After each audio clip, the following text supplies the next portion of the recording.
Hello ladies and gentlemen, welcome back to North Knives, hope you're all doing well.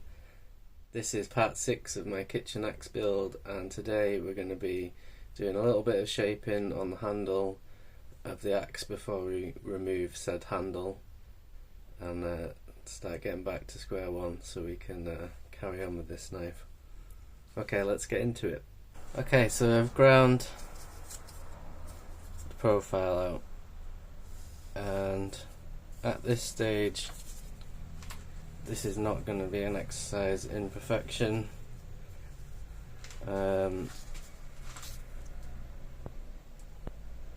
can see this. I've ground quite a lot off each side and there's still discoloration around the pins. I mean, basically, as well as it maybe not looking good, I'm afraid that this material is going to like harbour bacteria, which wouldn't be good for a kitchen knife. So I'm going to try out some things. Pretty happy with the shape. I think I'm going to try and put a bit of a palm swell in it and see how that goes. But at the moment I'm going to rehandle it, so rather than just rehandle it now, I may as well do some experimentation. It's kind of a waste of time, but it's kind of not either. That's the only way to learn, so yeah, that's what I'm going to do. I'm super happy with how that's come out as a concept, and I just want to take a few moments to appreciate this beautiful wood that has been sacrificed for my learning before I get rid of it. So on this side, the way the grain goes through that pin, and then there, obviously pure look, but looks amazing. This side, it's just beautiful. The way it's book matched as well. This is a really rough grate. I haven't finished it anywhere near what I would, and obviously I would put finish on, and it's a real shame because this under proper finish was going to look absolutely amazing.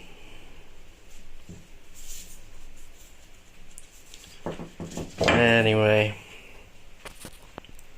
that's how these things are sometimes. I am going to choose some more wood. I've got some really stable reclaimed wood that I've used on used it a few times. It's great, but it's a bit boring looking. But it's a dark wood handle, dark wood, and I think that might look great for this axe design. I know it'll work. I've got the oak that I've used before. I'm pretty sure that'll work, and got plenty of other options, but at this juncture I might play it safe. We'll see. Let's get the handle off this. So I've waited a few days, one because my hand's still healing, and two just to like keep holding it. And I'm actually I really like it, but it feels more natural in a sort of axe holding position, and when you hold it for chopping it feels not unnatural. So I'm going to try something very similar. I'm going to try and leave a bigger swell here, have a smaller dip here, maybe a bit of a larger one at the back. We'll see with the same. Okay, so a couple of things here. I've never done this before, never had to take handle off. Part of me wants it to be dead easy, and part of me doesn't want it to be easy, because that means I put my handles on well. but the epoxy, I believe the resin should start to fail at about 60 degrees C. I'm not 100% sure on that. I'm sure I heard it somewhere, but I can't actually find any information at the moment. Anyway, we've got quite a lot of leeway. The tempering was done at 190 degrees, and so as long as I'm under 190 degrees, it's not going to affect the blade, the tempering and hardness and all that. So you could just do it in your home oven. I don't want the epoxy fumes in my house, so I'm going to do it in the kiln, in the garage, in my workshop. And obviously I don't want the wood to burn. I think I'm going to leave the blade taped for protection while it's in the kiln. So I think I'm going to start at 100 degrees, and I'm not sure how long I'm going to leave it in there, but yeah, I'm going to start at 100 degrees and try and get these scales off to start again. So it's been in 18 minutes. Let's take you in for a little look. I can already see a little gap on the scale that wasn't there before. I'm going to leave it in there, so let's add half an hour and then see if I can get them off. Just got my stencil back out and looking at wood options. I've got this oak that I already had as an option, but I've got this, and it's a reclaimed wood. Got quite a big piece of it. I've got a little piece there. I've used it many times before and it's come out really nice. A little bit of a plain Jane, but as it's tried and tested, I think I'm going to use it. I still think it's going to look really nice, this axe vibe. So I've already marked off, I'm going to use this unusual shape bit and leave myself with a nice, more uniform bit. So yeah, I'm going to start chopping that down. So I've had half an hour. I'm just going to fetch it out the kiln. I'm going to clamp up the blade. I've got a few different tools here, so hopefully it'll come off without too much hassle. I'm just going to leave the kiln running in case it needs to go back in for a bit.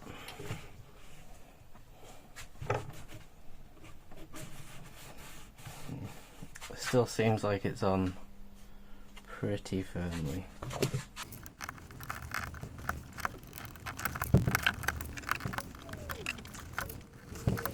So I'm just using a Stanley type blade there.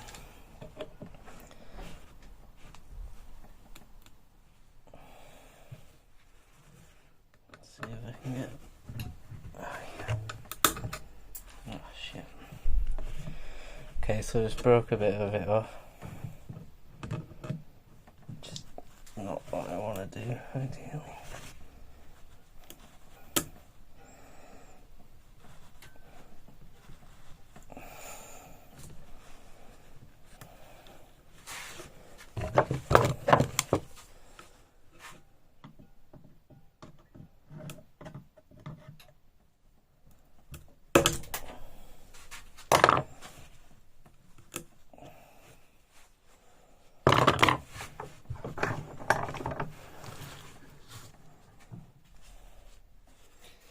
So that's all I've done so far.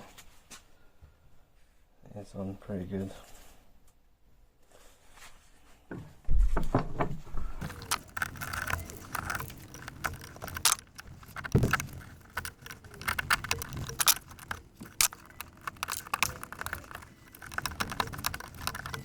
Alright, so I've only been working on that one side, and even after half an hour.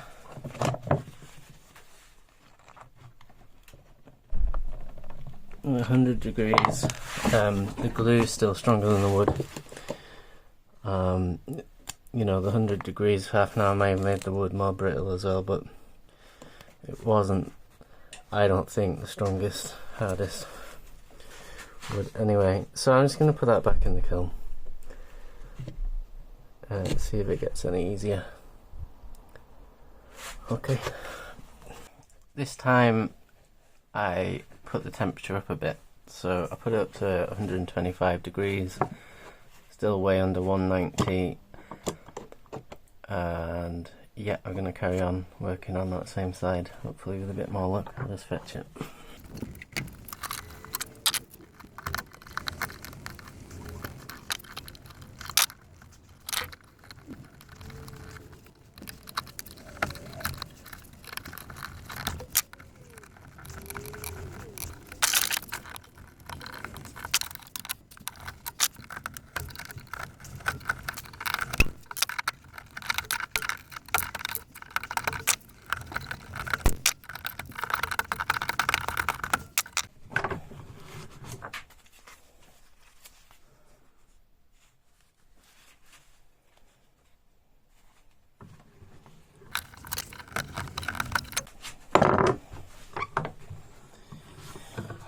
Okay, I think that'll do for now for this side.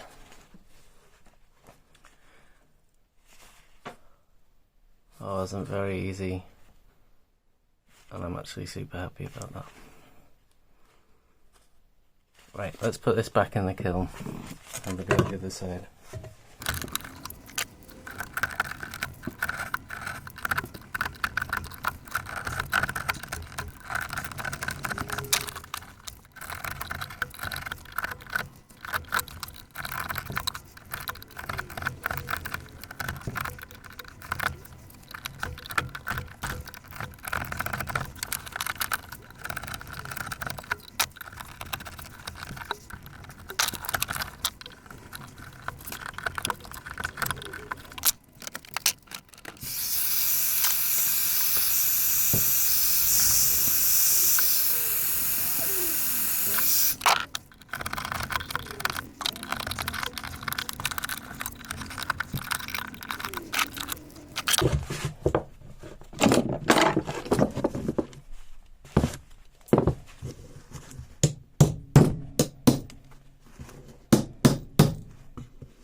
Okay, wearing glasses this time. Should have been the whole time.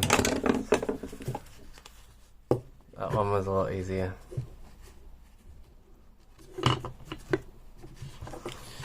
Oh.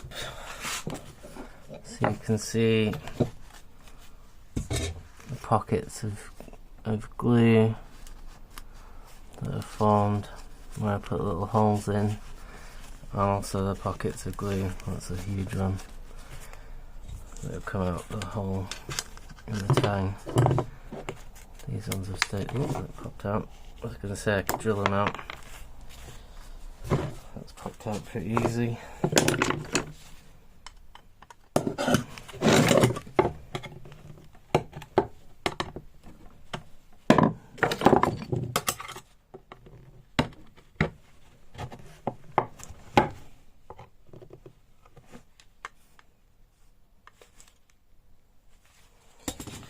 Okay, yeah, I'm going to drill the smaller ones out. Yeah, feeling really happy. Was not easy to come off at all. Ended up using the heat gun, as you might have noticed at the end. That was always an option. I just thought it'd be nice to get a more consistent heat through the whole thing with the kiln. But just on that bit that was being a bit difficult, the kiln, the heat gun worked a treat. Haven't snapped the tang, which is the most important thing really. So I don't have to start again, which is amazing. So yeah, I need to just get this cleaned up, drill out those holes, get back to square one. Yeah, sometimes in knife making it's bloody great to get back to square one. This is how the knife is looking now. Just a little bit left to do before I actually glue new scales onto it, but I have to make them first, of course, anyway. So, yeah, we're going to leave this video here, and next time I probably won't go through all of the making the scales and fitting them, because I've already done that, so it's just the same process repeated. So next time I'll probably go into a little bit more detail of shaping the handles and finishing the knife up with any luck. Hope to see you next time. Take care. Bye bye.